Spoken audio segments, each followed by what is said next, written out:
नागपूरमध्ये अंगणवाडी सेविका आज उपमुख्यमंत्री अजित पवार यांच्या नागपूरच्या शासकीय निवासस्थानासमोर आंदोलन करणार आहेत। त्या पार्श्वभूमीवर आपण बघू शकतो की मोठ्या प्रमाणामध्ये इथे पोलिसांनी आपला फौजफाटा तैनात केलेला आहे। मागच्या 1 महिन्यापासून अंगणवाडी सेविकांचं नागपूरमध्ये आंदोलन सुरू आहे, राज्यामध्ये देखील सुरू आहे।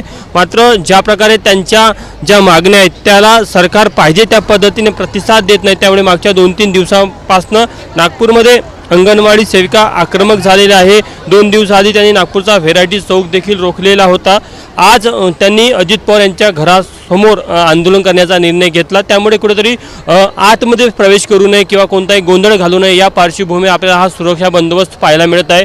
उपमुख्यमंत्री अजित पवार यांना नागपूरमध्ये विजयगड हा त्यांचा शासकीय बंगला आहे। सध्या इथे कोणी नसतं, कारण की अजित पवार मुंबईला असल्यामुळे ते मुंबईला आहे। मात्र जेव्हा कधी ते नागपूरला येतात तेव्हा ते याच त्यांच्या शासकीय निवासस्थानी थांबत असतात। आणि अजित पवार हे राज्याचे अर्थमंत्री आहे आणि विशेष करून अंगणवाडी सेविकांचं ज्या मानधनवाढीचं मागणी आहे ते अर्थ विभागाशी संबंधित आहे, त्यामुळे अंगणवाडी सेविकांच्या संघटनेने कुठेतरी उपमुख्यमंत्री अजित पवार यांच्या निवासस्थानासमोर आंदोलन करण्याचा निर्णय घेतला। मोठ्या संख्येने महिला पोलीस कर्मचारी आपल्याला पाहायला मिळतात। त्याचं प्रमुख कारण की अंगणवाडी सेविकांची संख्या देखील खूप मोठी आहे आणि त्या पार्श्वभूमीवर कुठेतरी पोलिसांनी पूर्ण उपाययोजना केलेल्या आहे। वरिष्ठ पोलीस अधिकारी आपण त्यांना विचारूया। संजय भेंडे सर आहे, सदर पोलीस स्टेशनचे निरीक्षक आहे। सर, मोठ्या प्रमाणात महिलांचा पोलीस बंदोबस्त पाहायला मिळत आहे, काय कारण आहे?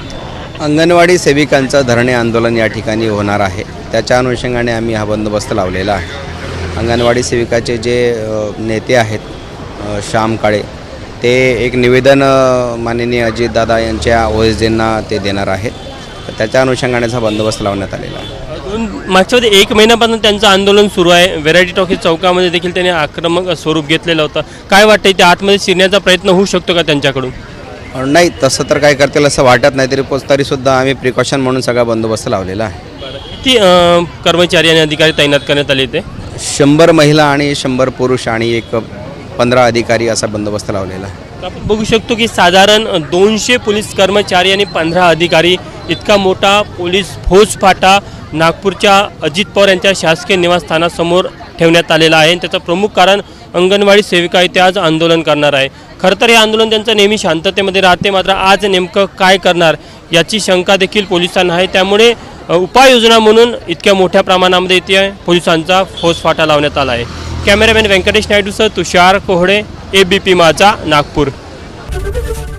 ABP माझा, उघडा डोळे बघा नीट।